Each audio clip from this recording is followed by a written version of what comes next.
Hello, Capricorn. This is Gypsy Spirit here with you, ready to give you your Goddess Power Oracle card reading. And it's for the week of September 5th through September 11th.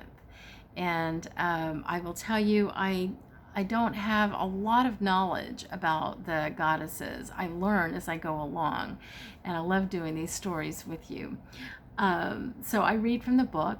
It's the book from the Goddess Power, and I pull an oracle card for you, and then I read it. And then after I read it, I tell you a story of personal story that is related to what we just read.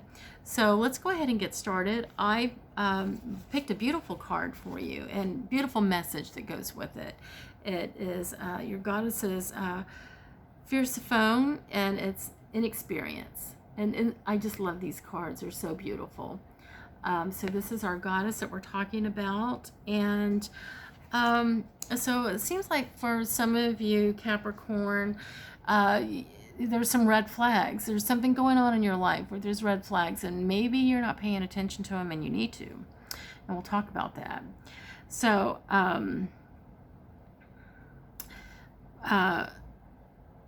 sometimes not knowing is a great gift. Right now, the Greek goddess, Fiercephone, invites you into a state of open-hearted learning. I have to write something so I don't lose my thought of training. Okay,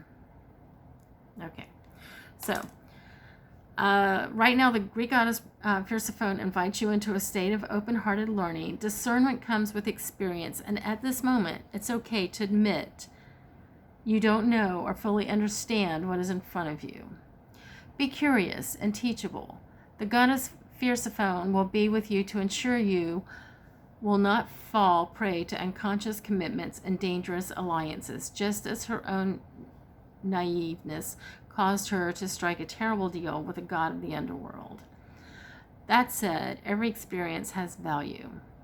No matter what choice you make right now, the consequences will have a lasting effect as you integrate your lessons and travel the road of destiny. The alignment message is the goddess Fiercephone was forced to pay a high price as a restitution for what she thought were innocent actions. Today she is a wiser goddess and is encouraging you to stop what you are doing and pay attention to red flags. Don't take a bite of the forbidden fruit unless you are willing to pay the price. The alignment task offered to you by Fiercephone is simple. If you feel unsure in any way about what is being offered to you, step back and ask, do I have enough knowledge and strength to explore this without attachment to what lies ahead? If yes, jump in. If no, consider the wisdom of waiting for this or something better now manifest for you in divine timing. Don't fall for the seduction. It won't be worth the price. So, I have a story to tell you. Back in, I guess, 2012, 2013, I had met a gentleman online through Facebook. His name was Vernon, and he lived about 3 hours away from me. I live in Charleston, South Carolina. He lives in Greenville, South Carolina. And, you might live in Anderson, which is right outside of Greenville. And he and I had kind of talked a little bit. We started talking, and it sounded like, this was going to be a love interest. And so I was getting all excited. And at the time, I had moved into this apartment that they were really small apartments, but I had this wonderful neighbor that lived like 3 or 4 doors down from me. And during the time that this guy, Vernon, and I were talking on the internet, chatting through Facebook, private messaging, I was noticing a pattern in some of the things that he was posting on his Facebook that was a lot like somebody else that I had been involved with that posted a lot of the same type of stuff. It was very narcissistic, egotistic. I started to kind of see a pattern, but I thought, nah, this guy is not the same kind of guy that the other guy was. And so, anyway, my friend Raymond, who lived 3 or 4 doors down from me, came over when I was really thinking that Vernon and I were going to start having this relationship. And my friend Raymond came, and I was showing him a picture of Vernon and telling him all about how he and I had been, talking. And my friend Raymond said, "Oh, he'll be down here this weekend to see you." And I was so excited and just, thought this was just so wonderful, because it sounded like he and I were on the same page, spiritually, that we both had this spiritual connection and so forth. And so 3 weeks go by. We're still just talking through private messaging. And Raymond happened to be at my house one day, in my apartment. And he was sitting in this chair. I had a wicker chair with crystals all around the wicker chair, because that's where I would do my meditation and prayer. And Raymond liked to sit in the chair around the stones. So he was sitting in that chair, and we were talking, and I was telling him something about Vernon, and I had mentioned that I had not talked to him on the phone yet. So my friend Raymond said, "Wait a minute, hold up. You've not talked to him on the telephone?" I said, "No." He said, "So y'all been talking for like 2 months, 3 months, and you haven't talked to it was 3 weeks. Y'all been talking for 3 weeks through private messaging, and you've not talked to him on the telephone yet?" And I said, "Oh, no." He said, "You haven't met him?" I said, "No." And he said, "Okay, Elisa, one of 3 things is happening, or maybe all 3. He said he's either married, got a girlfriend, or both. That's what he told me. And I said, "Oh, no, not at all. This guy, he any other guy, I would believe you, but this guy is very spiritual, just like I am, and no, he would never do that. No." So,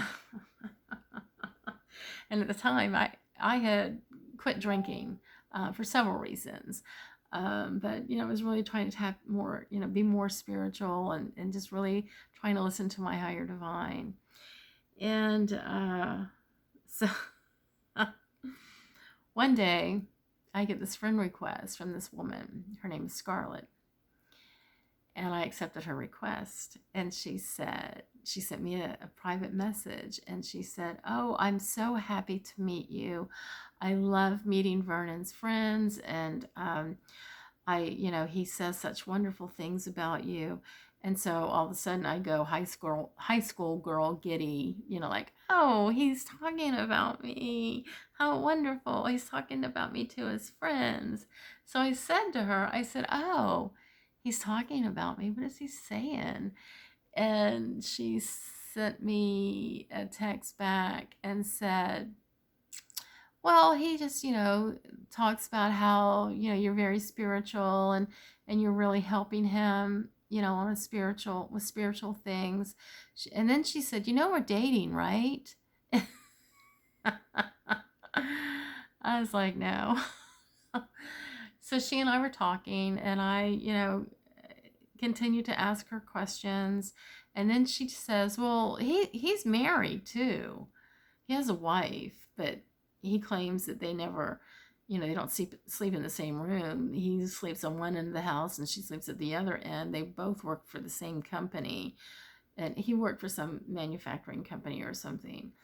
And she said, "But he stays here on the weekends, and he was always with her, like on the weeknights when he'd get off work at midnight or whatever." And so she said, "If you call here at 12 o'clock, wait about 12:30 tonight, or in the morning, or 12:30 a.m. She said, "And he'll be here, and I'll put him on speakerphone, and we can trick him." So I did. I waited till 12:30, and anyway, they ended up breaking up that night. Okay, but I was so much in shock. I just, the red flag was there in the beginning. I mean, there were things that I was already starting to pick up on, but I didn't want to believe it. And so I went to my friend Raymond's apartment. Here it's like 1 o'clock in the morning, and I'm banging on his door, and he was awake, thank God. And he's like, come in. And because I'm just like so freaked out.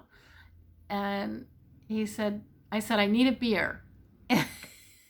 Because every time he had always offered me some wine or a beer, I would never take it. And now all of a sudden at 1 o'clock in the morning, I'm like, I need a beer.